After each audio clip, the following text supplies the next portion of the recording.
കർത്താവായ യേശുക്രിസ്തുവിൻ്റെ നിസ്തുല്യ നാമത്തിൽ ഏവർക്കും സ്നേഹവന്ദനം.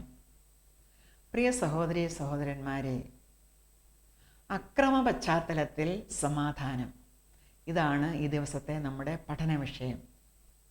Piece in the context of violence.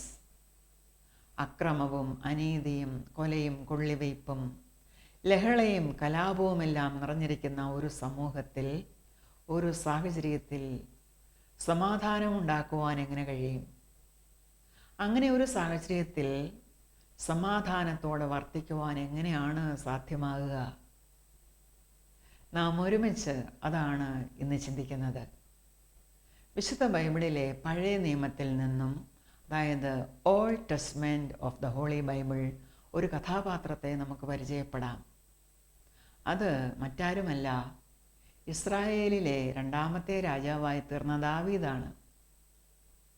ഇതുപോലെ ഒരു സാഹചര്യം കൈകാര്യം ചെയ്യുവാൻ ദാവീദിന് എങ്ങനെ കഴിഞ്ഞു എന്ന് നാം തുടർന്ന് പഠിക്കും.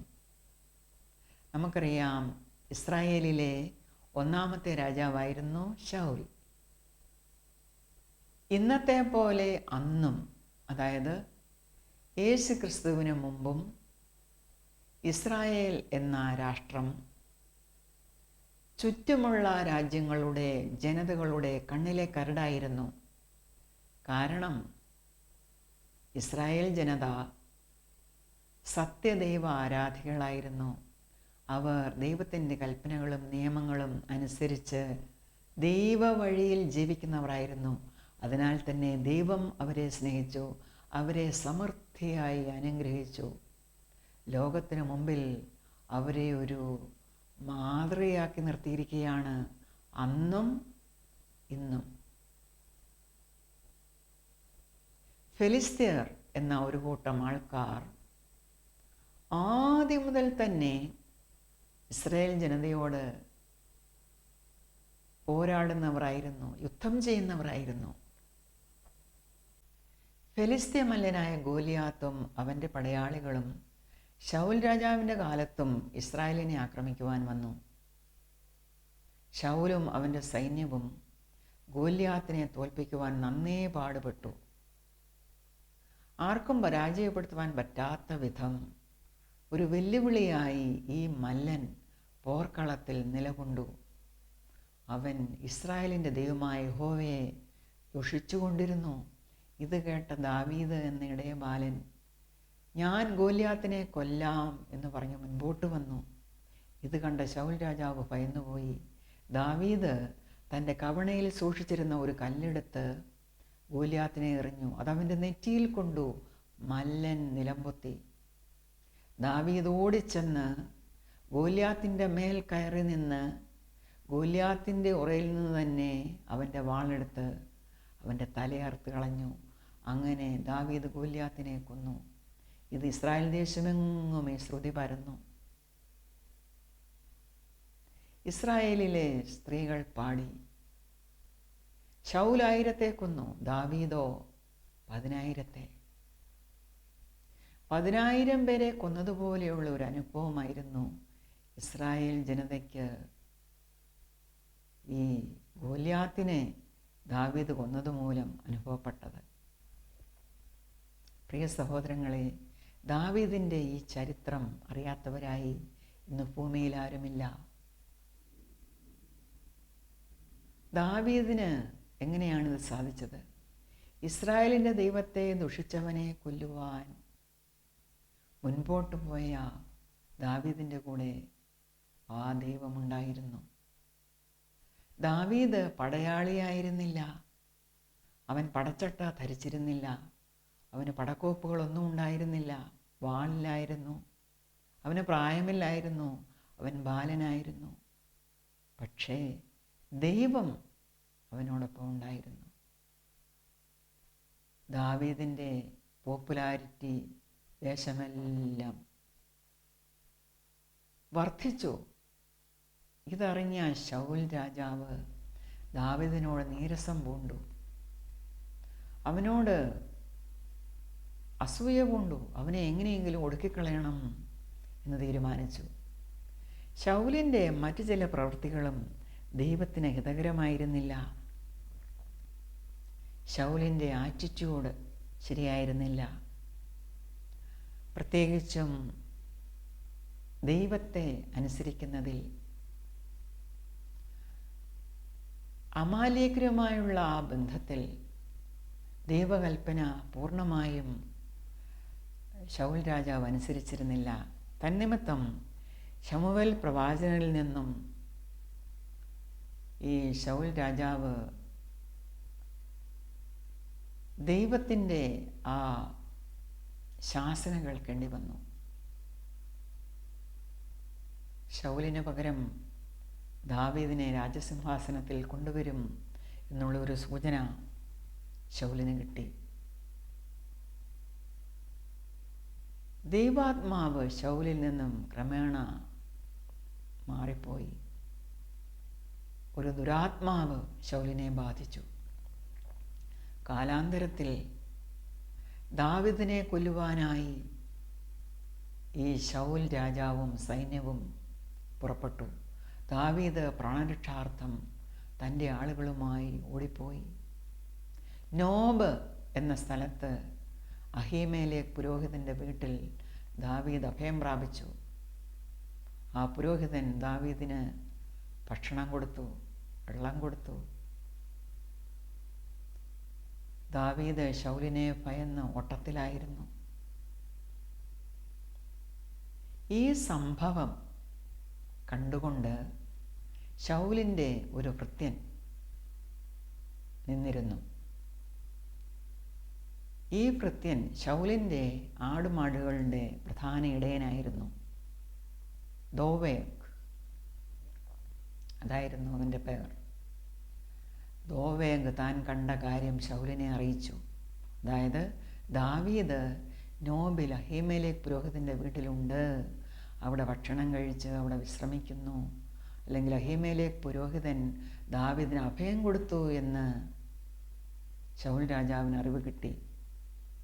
ശൗൽ കോപാകുലനായി ആ പുരോഹിതനെയും അവിടെ ഉണ്ടായിരുന്ന മറ്റ് 85 പുരോഹിതന്മാരെയും ആ പട്ടണത്തെ മുഴുവനും ഉന്മൂലനാശം വരുത്തുവാൻ തക്കവണ്ണം തൻ്റെ പടയാളികളോട് കൽപ്പിച്ചു.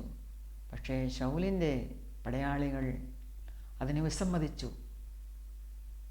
അപ്പോൾ ഈ ദോവേഗ് തന്നെ ആ ദൗത്യം ഏറ്റെടുത്തു. ഇത് അറിഞ്ഞ ദാവീദ് വളരെ വിഷണ്ണനായി, ദുഃഖിതനായി. എന്താണ് ഈ ശൗൽ ചെയ്തത്?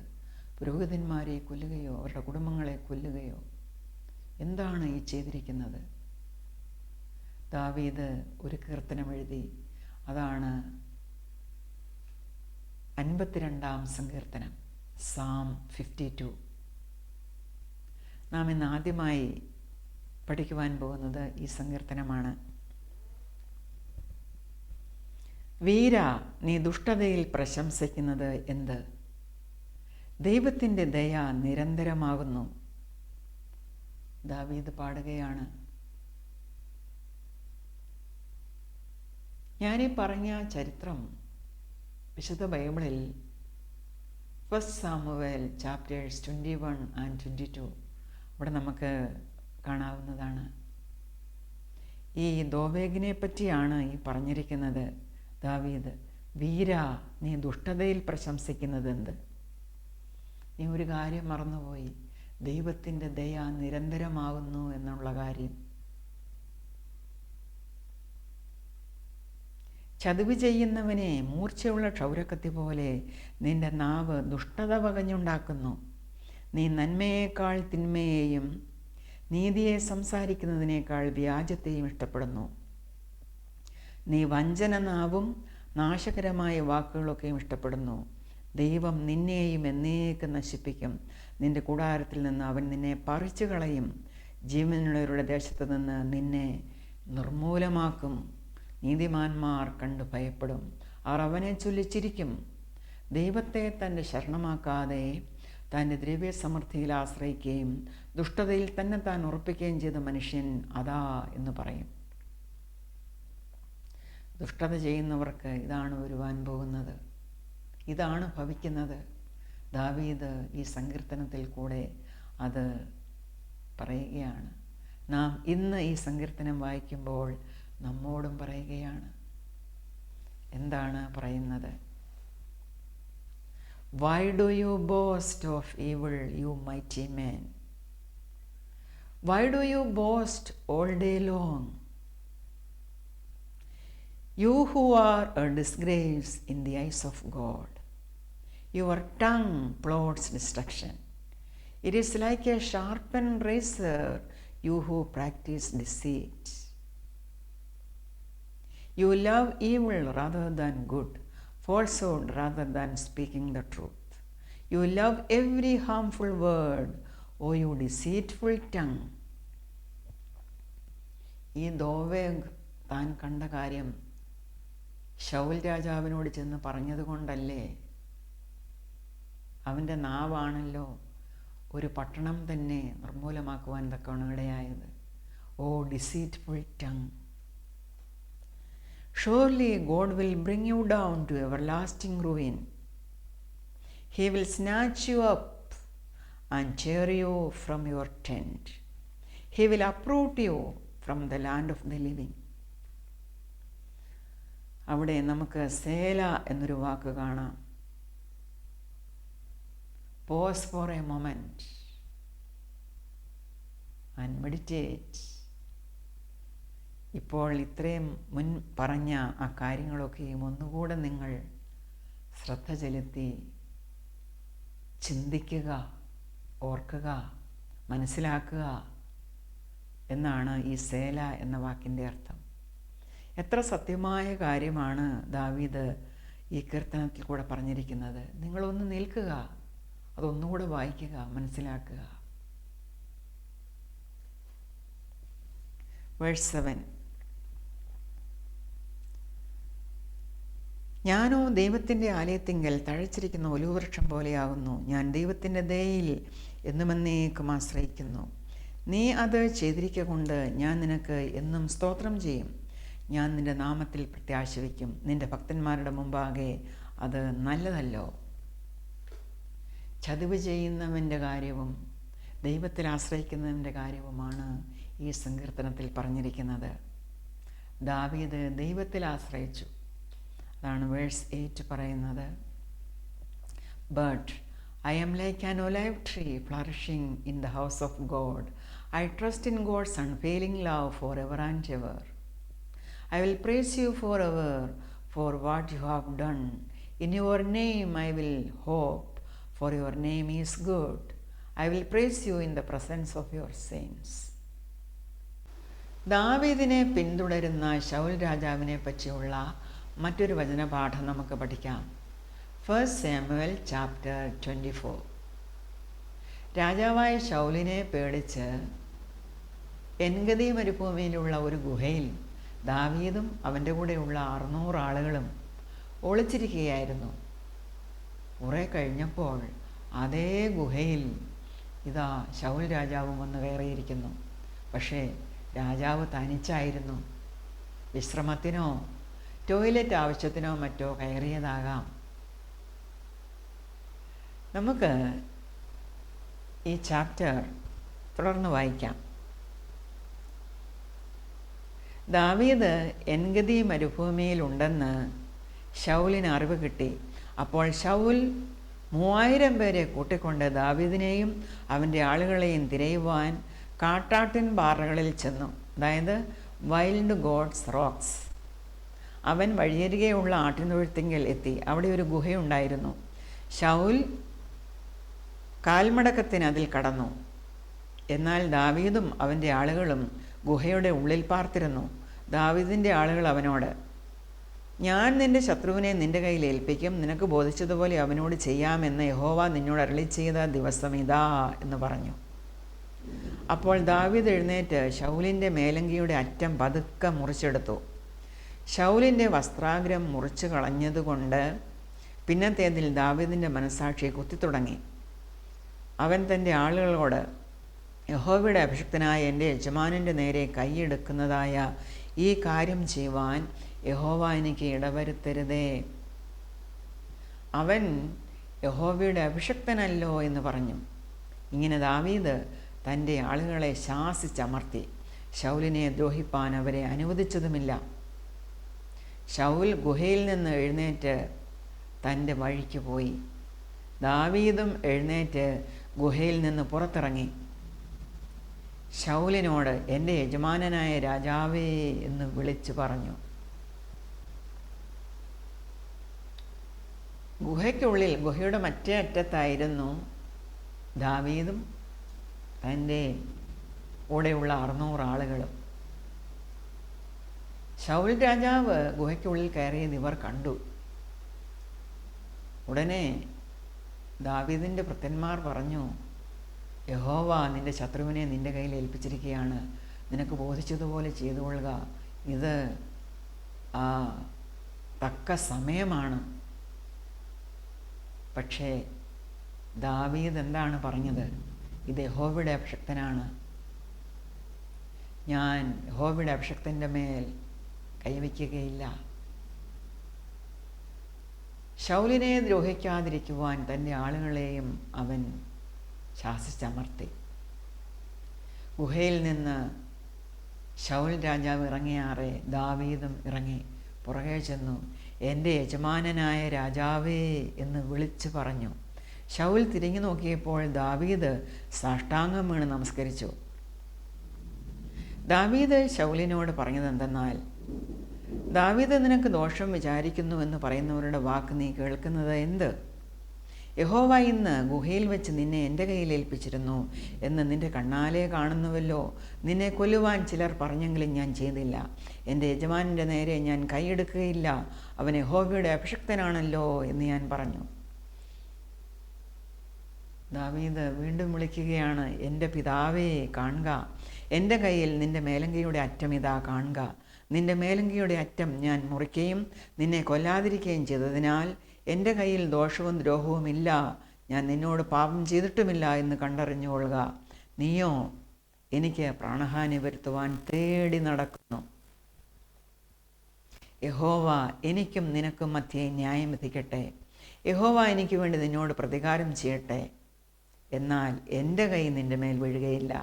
ദുഷ്ടത ദുഷ്ടനിൽ നിന്നല്ലോ പുറപ്പെടുന്നു. ഇതാണല്ലോ പഴഞ്ചൊല്ല് പറയുന്നത്. എന്നാൽ എൻ്റെ കൈ നിൻ്റെ മേൽ വീഴുകയില്ല. ആരെ തേടിയാകുന്നു ഇസ്രായേൽ രാജാവ് പുറപ്പെട്ടിരിക്കുന്നത്? ആരെയാകുന്നു ഈ പിന്തുടരുന്നത്?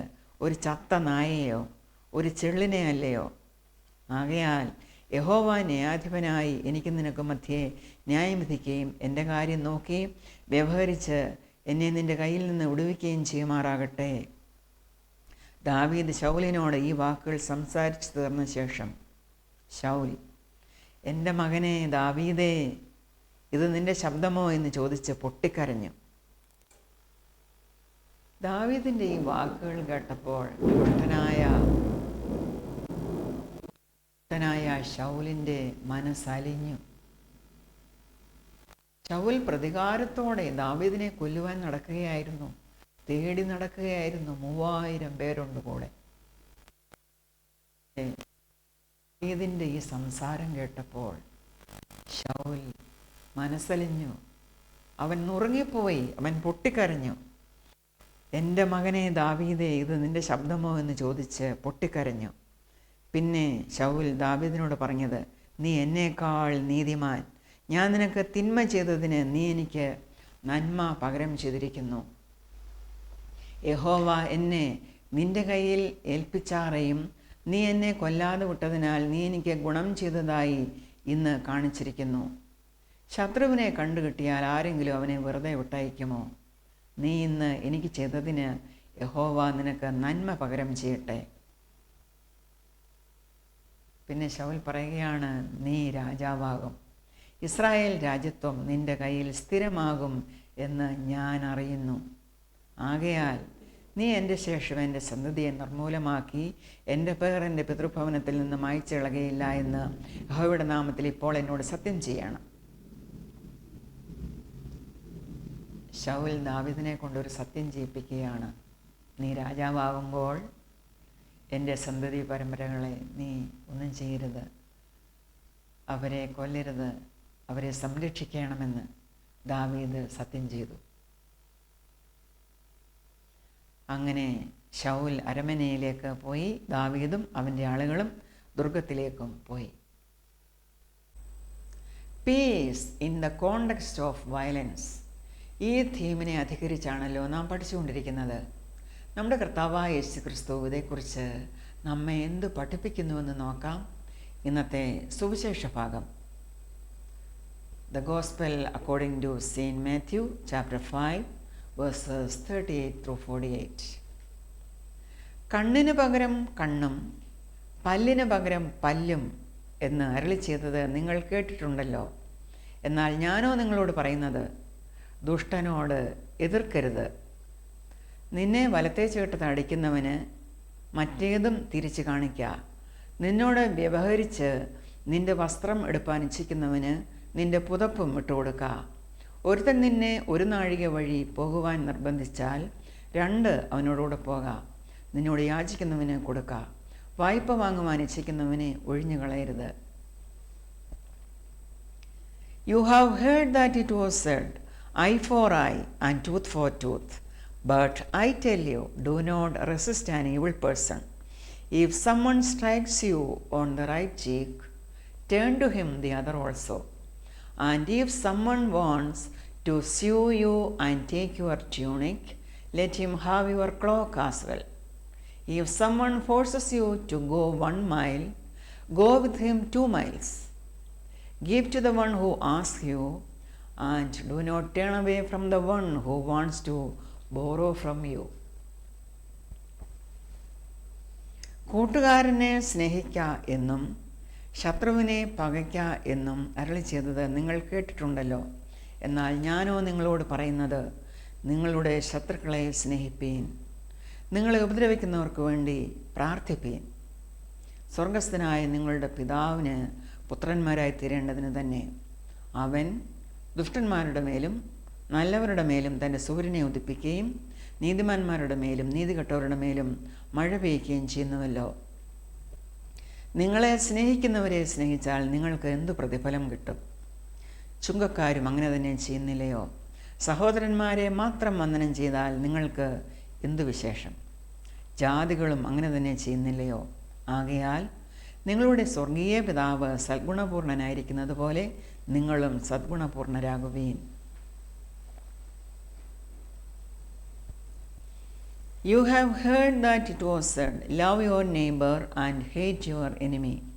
But I tell you, love your enemies and pray for those who persecute you, that you may be sons of your Father in heaven. He causes his sun to rise on the evil and the good, and sends rain on the righteous and the unrighteous. If you love those who love you, what reward will you get? Are not even the tax collectors doing that? And if you greet only your brothers, what are you doing more than others? Do not even pagans do that? Be perfect, therefore, as your heavenly Father is perfect. യേശുക്രിസ്തുവിനെ അനുഗമിക്കുന്ന ഒരുവൻ താൻ പഠിച്ചതൊക്കെയും എങ്ങനെയാണ് പ്രായോഗിക ജീവിതത്തിൽ അനുവർത്തിക്കേണ്ടത് എന്ന് വിശുദ്ധനായ പൗലോസ് അപ്പോസ്തലൻ റോമർക്ക് എഴുതിയ ലേഖനത്തിൽ പ്രതിപാദിച്ചിരിക്കുന്നു. Romans chapter 12 verses 14-21. Practical application. നിങ്ങളെ ഉപദ്രവിക്കുന്നവരെ അനുഗ്രഹിപ്പീൻ, ശപിക്കാതെ അനുഗ്രഹിപ്പീൻ. സന്തോഷിക്കുന്നവരോടുകൂടെ സന്തോഷിക്കുകയും കരയുന്നവരോടുകൂടെ കരയുകയും ചെയ്യുവീൻ. തമ്മിൽ ഐകമത്യമുള്ളവരായി വലിപ്പം ഭാവിക്കാതെ എളിയവരോട് ചേർന്നുകൊള്ളുവീൻ. നിങ്ങളെ തന്നെ ബുദ്ധിമാന്മാർ എന്ന് വിചാരിക്കരുത്. ആർക്കും തിന്മയ്ക്ക് പകരം തിന്മ ചെയ്യാതെ സകല മനുഷ്യരുടെയും മുമ്പിൽ യോഗ്യമായത് മുൻകരുതി കഴിയുമെങ്കിൽ നിങ്ങളാൽ ആവോളം സകല മനുഷ്യരോടും സമാധാനമായിരിപ്പീൻ. പ്രിയമുള്ളവരെ, നിങ്ങൾ തന്നെ പ്രതികാരം ചെയ്യാതെ ദൈവകോപത്തിന് ഇടം കൊടുപ്പീൻ. പ്രതികാരം എനിക്കുള്ളത്, ഞാൻ പകരം ചെയ്യും എന്ന് കർത്താവ് അരുളി ചെയ്യുന്നു. എന്നാൽ നിന്റെ ശത്രുവിന് വിശക്കുന്നുവെങ്കിൽ അവന് തിന്മാൻ കൊടുക്ക, ദാഹിക്കുന്നുവെങ്കിൽ കുടിപ്പാൻ കൊടുക്ക. അങ്ങനെ ചെയ്താൽ നീ അവൻ്റെ തലമേൽ തീക്കനൽ കുന്നിക്കും. തിന്മയോട് തോൽക്കാതെ നന്മയാൽ തിന്മയെ ജയിക്കുക. നിന്റെ ശത്രുവിന് വിശക്കുന്നുവെങ്കിൽ അവന് തിന്മാൻ കൊടുക്ക, ദാഹിക്കുന്നുവെങ്കിൽ കുടിപ്പാൻ കൊടുക്ക. അങ്ങനെ ചെയ്താൽ നീ അവൻ്റെ തലമേൽ തീക്കനൽ കുന്നിക്കുന്നത് പോലെയുള്ള ഒരു അനുഭവമാണ് അവനുണ്ടാകുന്നത്. അതായത് നമ്മെ ഉപദ്രവിക്കുന്നവരോട്, നമ്മെ പീഡിപ്പിച്ചവരോട് അതോർക്കാതെ മനസ്സലിവോടെ സ്നേഹത്തോടെ പെരുമാറിയാൽ അവൻ ലജ്ജിതനായിത്തീരും. അവൻ പശ്ചാത്താപമുള്ളവനായി മാറും. ഇത് തീക്കനൽ തലയിൽ വാരിയിടുന്ന അനുഭവമാണ്. Heaping burning coals on his head. ഇവിടെ പറയുന്നത് to overwhelm someone with kindness, causing them to feel remorse or shame for their wrongdoings. പ്രിയമുള്ളവരെ, നമുക്ക് ഒരു പ്രാർത്ഥന മാത്രമേ ഉള്ളൂ. ദൈവമേ, സമാധാനത്തിൻ്റെ ഒരു ചാനലാക്കി നീ ഞങ്ങളെ തീർക്കണമേ. വിദ്വേഷമുള്ളിടത്ത് നിൻ്റെ സ്നേഹം വിതയ്ക്കുവാൻ, മുറിവേൽക്കുന്നിടത്ത് ക്ഷമ കൊടുക്കുവാൻ, അവിശ്വാസവും സംശയമുള്ളിടത്ത് നിന്നിലുള്ള വിശ്വാസം പ്രകടമാക്കുവാൻ ഞങ്ങൾക്ക് ഇടയാക്കണമേ. Make us a channel of your peace. Make me a channel of your peace. Where there is hatred, let me bring your love. Where there is injury or pardon, Lord. And where there is doubt or faith in you. Oh, Master, grant that I may never see so much to be consoled as to console,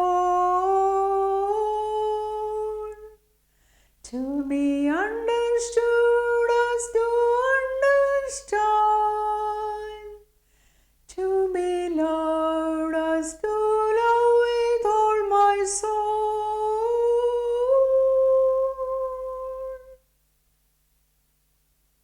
Make me a channel of your peace. Where there is despair in life, let me bring hope. Where there is darkness, only light. And where there is sadness, ever joy. Oh, Master, grant that I may never see so much to be consoled as to console, to be understood as to understand, to be loved as to love with all my soul.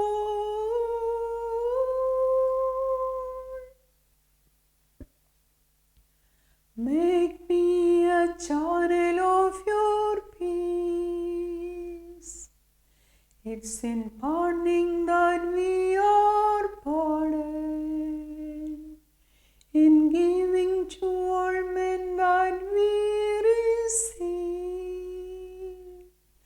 and in dying that we are born to eternal life.